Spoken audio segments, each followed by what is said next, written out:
we talked about it on a different video. I didn't show you that video. I sent you a different video. But the conversation we were having dealt specifically with culture and how sometimes we confuse how we look with what we do. So, for example, our race determines our skin colors, stuff like that. But it doesn't choose what we're going to do. Right. So our culture sometimes it influences, and they have many different influences. But our culture, what we're taught to value, it does things to our practices, what we practice.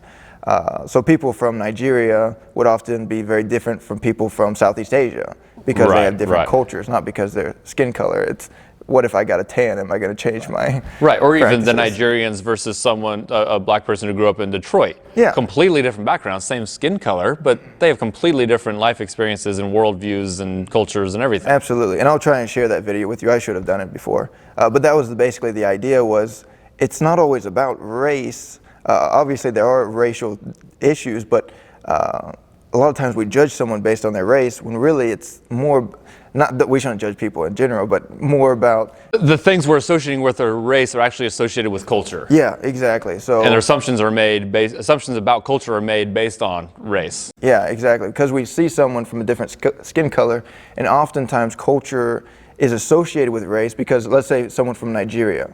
Well, let's say 3 generations ago, someone from Nigeria, they moved to America. And then they passed the values from Nigeria, the culture, down. And then eventually it got to where we are now. So someone who's been an American their whole life, but their heritage is from Nigeria. They may have Nigerian culture, Asians, same thing.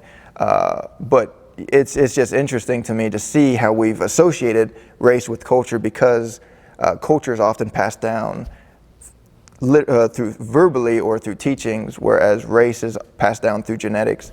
So people from European descent, people from Asian descent, they may be in America where we're all from the same basic culture, but we were taught different cultural values from our parents, for example. And my fiance and I will probably do the same thing because she's from a different culture. Right.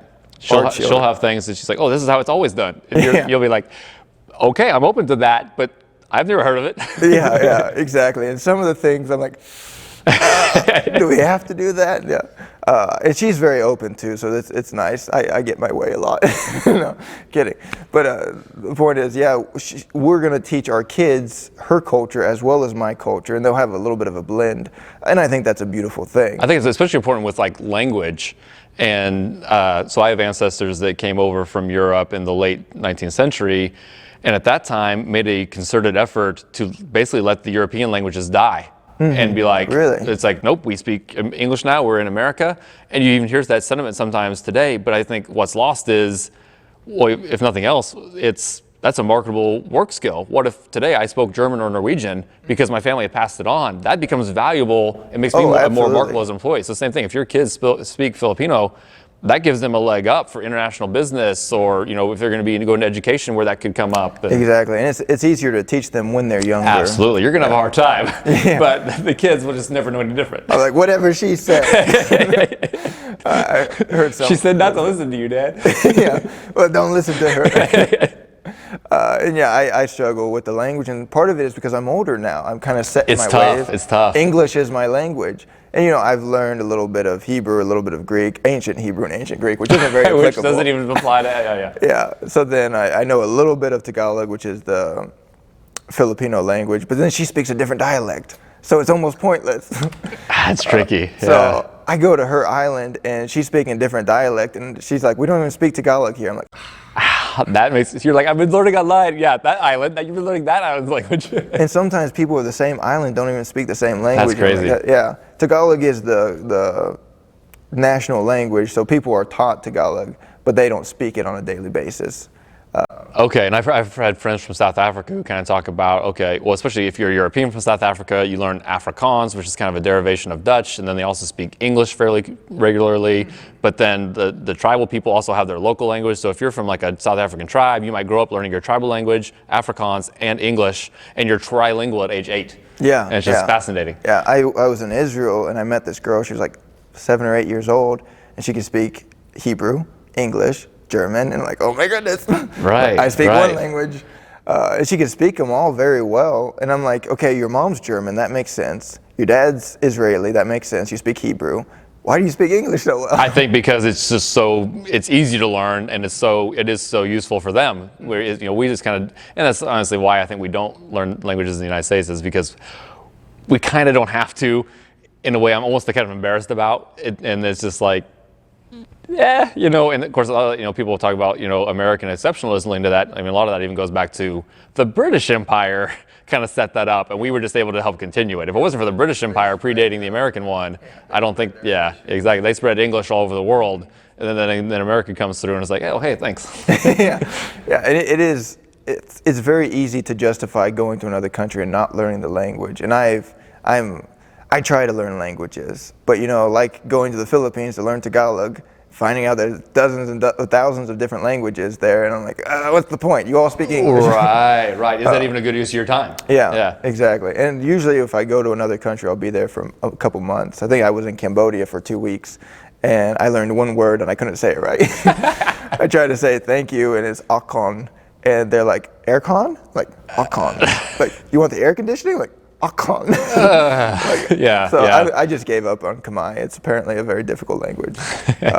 But the point is, even that particular discussion, I'm glad we're talking about it now too, is just, even within the same race, there's many different cultures. Even think about Canada. Canada has a different culture than the United States, even though we'd say a majority may be white and the majority of America might be white.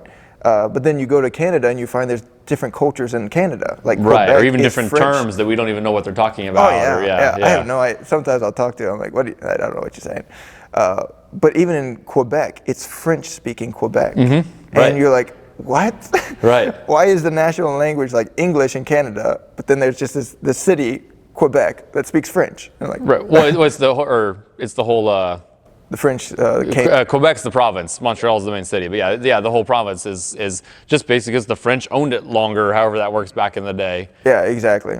And just even within the same races, there's different cultures. So I always hate it when I hear someone being blamed because of their skin color. I'm like, they can't change their skin color. Right. I mean, their values, their culture, they might be able to change a little bit. Like you and I, if we went to, let's say, China or something, we could learn from them and stuff, and we could try and adapt our culture in order to fit in there, but we can't change our skin color.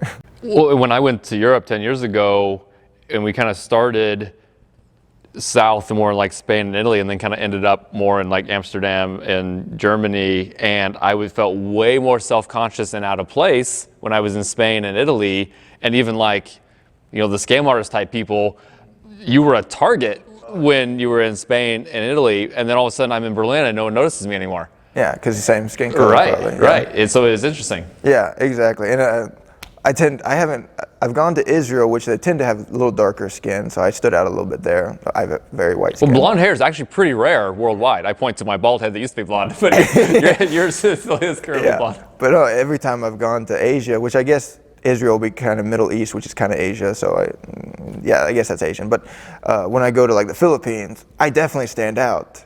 And that has been sometimes a great blessing because people want to talk to you. I've seen pictures, they kind of like flock to you. Oh yeah, sometimes it'd be great, and then the scam artists like, money, money, money. And then when I was in Cambodia, I always felt bad because first off, I couldn't speak the language, so someone else had to always ride with me in their transportation. But they'd always try and charge us like huge amounts because of me. And I always felt bad because I'm like, I'm sorry guys that they're charging us so much because I'm with you guys. They assume the American tourists have money, and even a poor American is wealthy over there, right? Yeah.